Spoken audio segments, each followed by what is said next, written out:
Lanjutkan kajian kita berkenaan dengan surah Yasin. Bagaimana kita menghayati surah Yasin ini?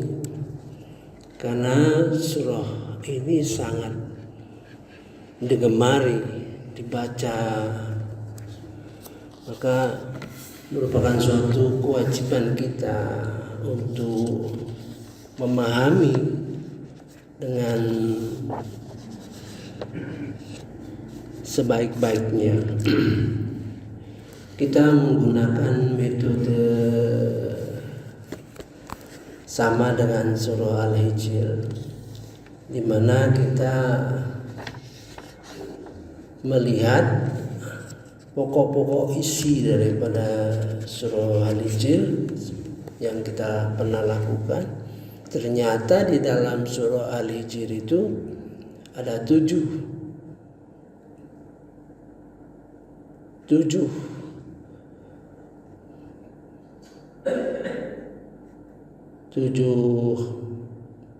perlindungan, ya. Allah memberikan perlindungan kepada kita, ya. Nah, sehubungan dengan surah Yasin ini, kita sudah tahu umumnya mengatakan bahwa surah Yasin ini adalah jantungnya Al-Quran, ya. Maka kita mencoba apa sih keutamaan dari surah Yasin ini? Ini yang dulu kita kejar, ya. Maka kita akan melihat mana yang paling dekat dengan kita. Subuh dari malam kita sudah mencoba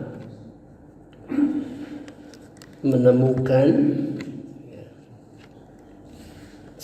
dua ayat yang cukup menggambarkan bagaimana surah Yasin itu berperan, ya. A'udzubillahi minasyaitonirrajim. Bismillahirrahmanirrahim. Ayat 69, 70. Dan kami tidak mengajarkan syair kepada Muhammad, dan bersyair itu tidaklah pantas baginya. Al-Quran itu tidak lain hanyalah pelajaran dan kitab yang jelas, agar dia Muhammad memberi peringatan kepada orang-orang yang hidup hatinya, dan agar pasti ketetapan azab terhadap orang kafir. Jadi yang ditonjolkan di sini hati yang hidup, hati yang hidup. Jadi hati yang hidup ini akan berlanjut terus, ya. Hati yang telah diberi Allah Subhanahu wa taala kehidupan karena dia memperhatikan pelajaran-pelajaran Al-Quran. Mari kita baca ayat 70-nya. Dua kita ulangi lagi. Wa ma 'allamnahu syi'ra. Ya. Dan tidaklah kami mengajarkan syair, ya. Wa ma yambaghilah, dan tidaklah pantas syair itu diajarkan kepada Nabi Muhammad SAW. Ini menegaskan bahwa karena orang musyrik Mekah itu biasa bersyair, jadi jangan sampai Al-Quran itu disamakan. Nah, gitu ya. In huwa, tidaklah Al-Quran itu huwa, ya, illa zikru wa Qur'anun mubin, kecuali zikir, ya, wa Qur'an, kitab Al-Quran yang jelas. Jadi ada dua kata di sini, zikir dan Quran. Untuk apa? Liyunzira man kana hayya, agar dia memberi peringatan kepada yang telah hidup, hayya, hatinya hidup. Kepada yang hatinya hidup. Jadi ada yang hatinya mati. Kita selalu dengar tuh mayat-mayat hidup berjalan. Sering ulama mengatakan itu ya. Jadi hati kita hidup apabila kita memperhatikan ya ajaran-ajaran di dalam Al-Quran. Jadi kalau orang hatinya mati tidak memperhatikan ya. Nah ini perjalanan panjang ini sebenarnya ya. Jadi ada dua sisi yang akan kita jelaskan nanti sehubungan dengan ayat-ayat Al-Quran berkenaan bagaimana seorang yang hatinya bisa mati gitu, ya. Jadi ada ayat-ayat cukup banyak yang menjelaskan sampai hati seorang itu mati gitu. Tapi ada juga ayat-ayat yang menjelaskan perjalanan hati gitu. Hati yang hidup itu akan berjalan. Mari kita mulai dari sisi yang positif saja ya. Yaitu ayat di dalam surah Al-An'am ayat 125. Surah Al-An'am ayat 125. Ini menggambarkan hati yang hidup ya. A'udzubillahi minasyaitonirrajim. Bismillahirrahmanirrahim. Barang siapa yang dikehendaki Allah akan mendapat hidayah petunjuk. Dia akan membukakan dadanya untuk menerima ajaran-ajaran Islam. Dan siapa yang dikehendakinya menjadi sesat, dia jadikan dadanya sempit dan sesak, seakan-akan dia sedang mendaki ke langit. Demikianlah Allah menimpakan siksa kepada orang-orang yang tidak beriman. Jadi ini pertama kali hati kita lapang. Nah, kita rasakan kapan mulai hati kita lapang ya. Mulai hati kita senang mendengar pelajaran-pelajaran agama, senang mendengar orang menjelaskan ayat-ayat Quran, senang mendengar orang menjelaskan hadis. Kapan? Nah, itu ya. Sebetulnya hati kita lapang, dikehendaki oleh Allah Subhanahu wa taala. Ini jangan jadi seolah-olah Allah menghendaki sesat atau tidak sesat, bukan ya. Nanti kita akan ketemu ayat yang mengatakan di dalam surah Az-Zumar itu ayat 54, 55 ya, surah Az-Zumar itu, supaya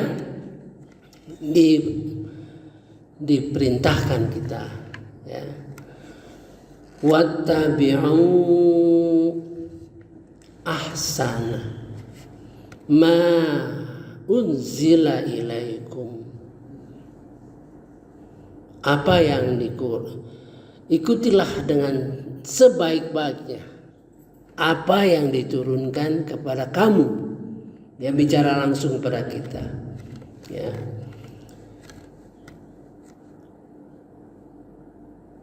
Wattabi'u ahsan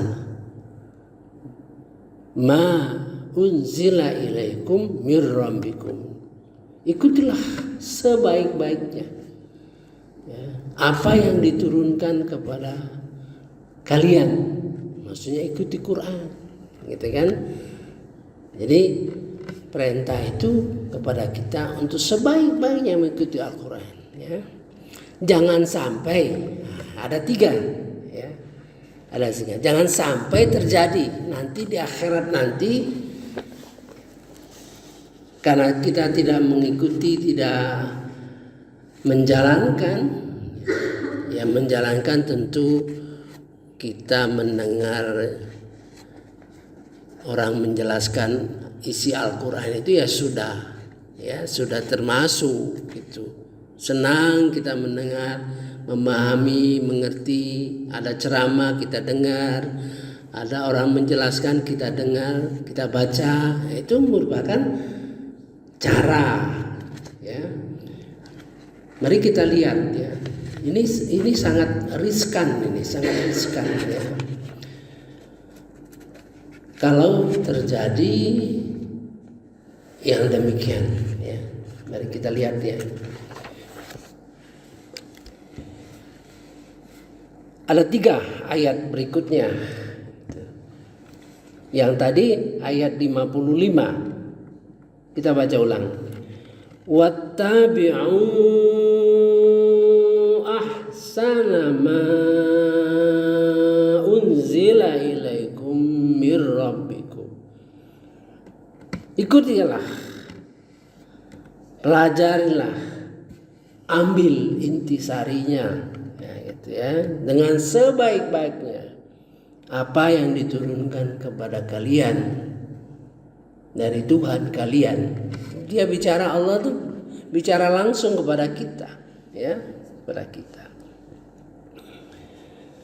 Jangan sampai terjadi. Nah ini antakulah nafsu ya hasrata ala ma faradtu fi jambillah. Agar jangan ada orang jiwa yang merintih, yang bersedih mengatakan, alangkah besar penyesalanku atas kelalaianku dalam menunaikan kewajiban terhadap Allah. Karena sudah kita di akhirat nanti baru tahu kita ternyata banyak ya, tugas-tugas kita tuh banyak ya, yang merupakan kewajiban kita, walaupun sederhana. Diperintah misalnya pikirkan, renungkan, itu perintah ya. Sebab perintah memikirkan, merenungkan itu akan ada hasilnya sebetulnya. Kalau kita merenungkan, memikirkan sesuatu, misalnya kejadian langit dan bumi ya. Kalau kita renungkan, nah hasil perenungan itu akan ada, akan kita temui dalam rangka Allah menghendaki kita supaya dekat dengan Allah. Ada 4 tipe ayat Quran yang patut kita resapi. 1, kalau seandainya ayat itu menunjukkan kebesaran Allah Subhanahu wa taala, supaya kita takjub. Hati kita setelah merenung kita takjub ya. Sehingga merasakan kebesaran Allah kepada kita, merasakan nikmat yang diberikan kepada kita, sehingga kita akan bertauhid ya, akan memantapkan tauhid kita. 2, misalnya ayat yang mengenai neraka, yang ancaman, berupa ancaman, maka ayat-ayat tersebut bagi kita ya, supaya hati kita kecut, takut kita ya, dan takut kepada hari akhirat nanti, takut kepada Allah. Itu tinggi nilai takut itu. Dalam surah Al-Mulk ayat 12, sesungguhnya orang yang takut kepada Tuhannya dalam keadaan ghaib, maka lahum maghfiratu wa ajrun karim, maka akan diampuni dosa-dosanya dan akan diberi pahala yang besar. Itu akibat punya rasa takut, ya.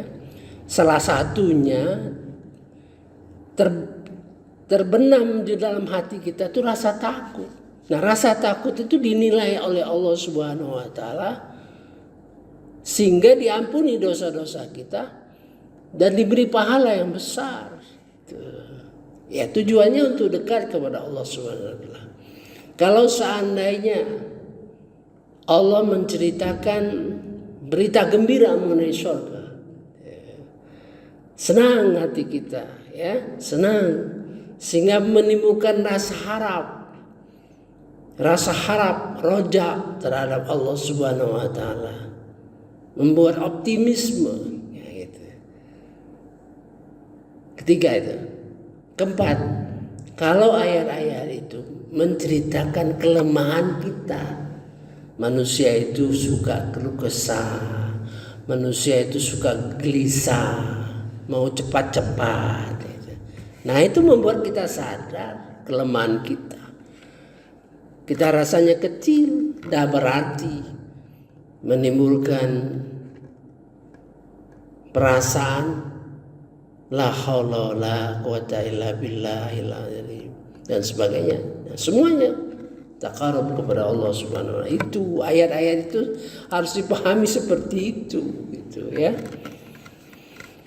Nah, ini merupakan cara Allah menggambarkan, jangan nyesal nanti, ya. Gitu. Nomor satu itu, ya, yang berintih. Kedua,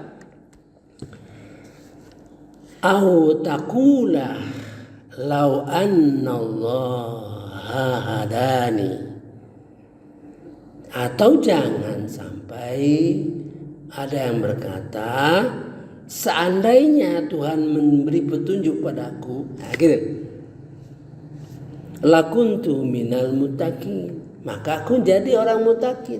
Jangan begitu maksudnya. Nanti berkata orang, seandainya Tuhan memberi aku petunjuk, nah, padahal petunjuk itu ada di kita. Nah, dijawab Allah. Ada tiga, kita selesaikan tiga dulu. Au taqula hina taral azab, agar jangan berkata ketika melihat azab, ya, siksa yang akan kita alami, lau anali karatan, ya, seandainya aku bisa kembali ke dunia, ya, fa'akuna minal musinin, aku akan jadi orang musinin. Ya, ada tiga. Apa jawab Allah Subhanahu wa taala? Bala qad ja'atka ayati. Ini bicara langsung kepada kita ini. Allah itu bicara langsung kepada kita. Tidak, sungguh telah datang kepada kamu, gitu. Langsung pada kita, ya. Terasa itu dia bicara sama kita. Ayati, telah datang ayat-ayatku. Fakadzabta biha, kamu dustakan, ya, gitu kan? Wastakbarta, kamu sombong. Wa kunta minal kafirin. Ini kata kafirin ini ada dua yang penting kita pahami. Kalau ada kata-kata kafirin, satu memang menunjuk orang kafir.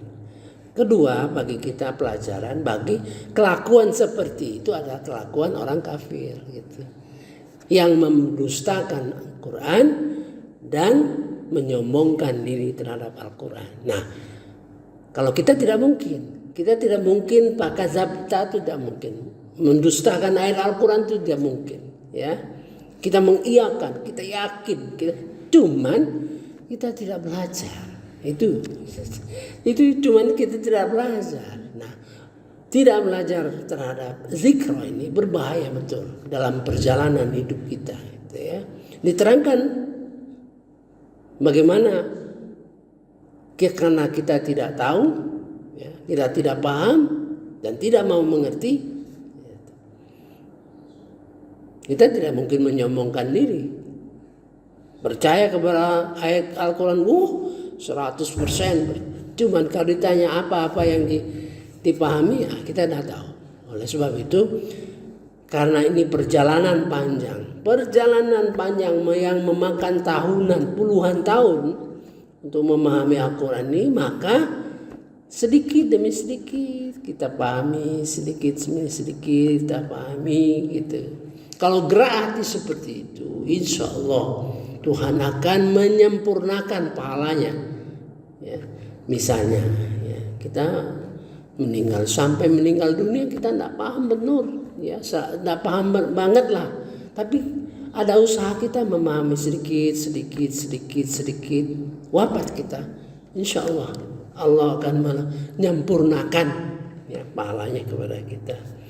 Saya kira ya cukup dulu ya, karena panjang perjalanan membuka hati.